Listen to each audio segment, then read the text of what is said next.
Assalamualaikum warahmatullahi wabarakatuh. Halo semuanya, perkenalkan nama saya Aulia Rizky Syahfitri Ritonga dari Program Studi Ilmu Administrasi Publik Universitas Sriwijaya. Pada video kali ini, saya akan menjelaskan tentang peran generasi muda dalam melestarikan bahasa Indonesia.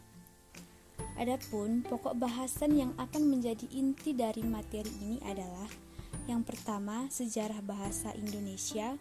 2. Kedudukan bahasa Indonesia. 3. Peranan generasi muda dalam melestarikan bahasa Indonesia. Langsung saja, pokok pembahasan pertama adalah sejarah bahasa Indonesia. Bahasa adalah identitas suatu bangsa yang digunakan untuk berkomunikasi dengan bangsa lain. Setiap bangsa memiliki bahasa yang berbeda-beda. Begitu juga dengan bahasa Indonesia. Sejarah bahasa Indonesia sendiri tidak lepas dari bahasa Melayu. Sejak dulu, bahasa Melayu merupakan bahasa yang digunakan sebagai bahasa perantara atau pergaulan. Sehingga, dasar dari bahasa Indonesia adalah bahasa Melayu. Awal mulanya adalah ketika Kerajaan Sriwijaya masuk ke wilayah Asia Tenggara menggunakan bahasa Melayu kuno sebagai bahasa perantara dengan kerajaan lain. Hal ini dibuktikan dengan adanya prasasti di kedudukan bukit di Palembang berangka tahun 683 Masehi. Kemudian kota Kapur di Bangka Barat berangka tahun 686 Masehi dan Karangbrahi di Jambi berangka 688 Masehi. Terdapat 4 faktor yang menyebabkan bahasa Melayu menjadi bahasa Indonesia, antara lain: 1. Dari dulu, bahasa Melayu digunakan sebagai bahasa pengantar di Indonesia. 2. Bahasa Melayu memiliki sistem yang sederhana sehingga mudah dipahami dan dipelajari. 3. Suku-suku di Indonesia mengakui dan menerima bahasa Melayu sebagai dasar pembentukan bahasa Indonesia. Dan yang terakhir, bahasa Melayu memiliki kemampuan sebagai bahasa kebudayaan. Bahasa Indonesia sendiri lahir pada tanggal 28 Oktober 1928,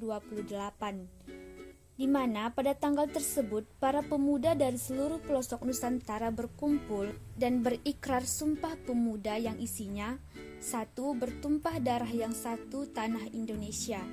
2. Berbangsa yang satu, bangsa Indonesia. 3. Menjunjung bahasa persatuan bahasa Indonesia. Dengan Sumpah Pemuda itulah bahasa Indonesia kemudian dikukuhkan menjadi bahasa nasional.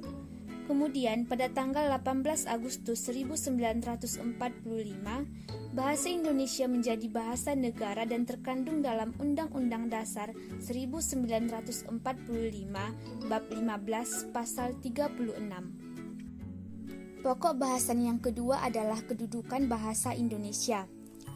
Bahasa Indonesia mempunyai 2 kedudukan yang sangat penting, yaitu sebagai bahasa nasional dan bahasa negara. Yang pertama, fungsi bahasa Indonesia sebagai bahasa nasional. Fungsi bahasa Indonesia sebagai bahasa nasional ini ada 4. Yang pertama, lambang kebanggaan kebangsaan. Fungsi bahasa Indonesia sebagai lambang kebanggaan kebangsaan adalah bahasa Indonesia mencerminkan nilai-nilai sosial budaya yang mendasari rasa kebangsaan. 2. Lambang identitas nasional. Fungsi bahasa Indonesia sebagai identitas nasional mengarah pada penghargaan terhadap bahasa Indonesia selain bendera dan lambang negara. 3. Alat perhubungan antar warga, antar daerah dan antar budaya. Berkat adanya bahasa Indonesia, masyarakat dapat berhubungan satu dengan yang lain tanpa terjadinya kesalahpahaman akibat perbedaan latar belakang sosial budaya. Dan yang terakhir, alat pemersatu suku budaya dan bahasanya. Bahasa Indonesia sebagai alat pemersatu suku, budaya, dan bahasa maksudnya adalah bahwa bahasa Indonesia memungkinkan keserasian di antara suku-suku, budaya, bahasa di Nusantara tanpa harus menghilangkan identitas kesukuan dari masing-masing masyarakat. Yang kedua, fungsi bahasa Indonesia sebagai bahasa negara. Terdiri dari 4. Yang pertama, bahasa resmi kenegaraan. digunakan dalam segala kegiatan resmi kenegaraan, baik dalam bentuk lisan maupun dalam bentuk tulisan. 2. Sebagai bahasa pengantar dalam pendidikan. 3. Alat perhubungan pada tingkat nasional. Dan yang terakhir, sebagai alat pengembangan kebudayaan, ilmu pengetahuan, dan teknologi. Pokok bahasan yang ketiga adalah tentang peranan generasi muda dalam melestarikan bahasa Indonesia. Bahasa Indonesia merupakan identitas dari bangsa Indonesia yang membedakannya dengan bangsa lain. Sebagai sebuah identitas, maka bahasa Indonesia dijadikan sebagai bahasa persatuan. Namun, pada kenyataannya, fungsi bahasa Indonesia mulai tergeser oleh bahasa asing maupun bahasa gaul yang sering digunakan para generasi muda di era globalisasi ini. Banyak sekali generasi muda yang beranggapan bahwa penggunaan bahasa asing dan bahasa gaul akan membuat mereka terlihat lebih keren dan modern di era globalisasi sekarang ini. Dalam hal ini, bahasa Indonesia perlu mendapat perhatian khusus dalam hal pelestariannya. Jika tidak, dikhawatirkan masyarakat Indonesia, khususnya generasi muda, semakin terbawa arus globalisasi. Sebagai bangsa Indonesia, khususnya kita para generasi muda, ada beberapa upaya yang dapat kita lakukan guna melestarikan bahasa Indonesia, yaitu 1. Tidak menggunakan bahasa asing secara berlebihan. Sekarang ini, banyak sekali kata dari bahasa asing maupun bahasa gaul yang mempunyai makna negatif. Mirisnya, justru generasi mudalah yang sering menggunakannya sehingga ikut mempopulerkan kata yang bermakna negatif ini. Selain itu, ketika seseorang menggunakan bahasa asing secara terus-menerus, tidak menutup kemungkinan orang tersebut akan lupa dengan bahasa Indonesia. Yang kedua, membiasakan diri melakukan apapun dengan menggunakan bahasa Indonesia. Saat melakukan aktivitas dengan teman, keluarga, tetangga, bahkan orang yang tak dikenal sekalipun, kita harus membiasakan diri berbicara dengan bahasa Indonesia. Selain dapat melestarikan bahasa Indonesia, hal itu juga bertujuan agar lawan bicara kita dapat mengerti apa yang kita bicarakan.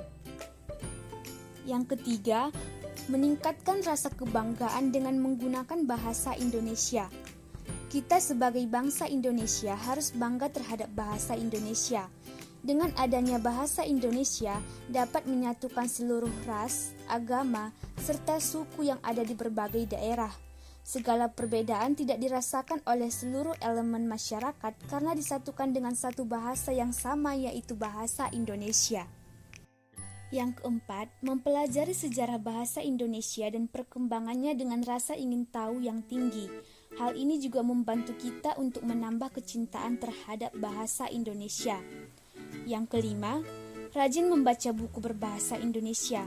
Hal ini akan membantu menambah pengetahuan kita terhadap kosakata yang ada dalam bahasa Indonesia. Dan yang terakhir, kita dapat terus melakukan pengembangan terhadap bahasa Indonesia. Sebagai identitas negara yang sangat kita banggakan, maka bahasa Indonesia perlu kita pelihara dan kembangkan. Semoga dengan beberapa upaya yang telah dipaparkan sebelumnya, membuat kita semua, khususnya generasi muda, lebih bisa mempertahankan dan melestarikan bahasa kita, bahasa Indonesia. Mungkin cukup sekian yang dapat saya sampaikan. Kurang dan lebihnya, saya mohon maaf. Saya akhiri dengan Assalamualaikum warahmatullahi wabarakatuh.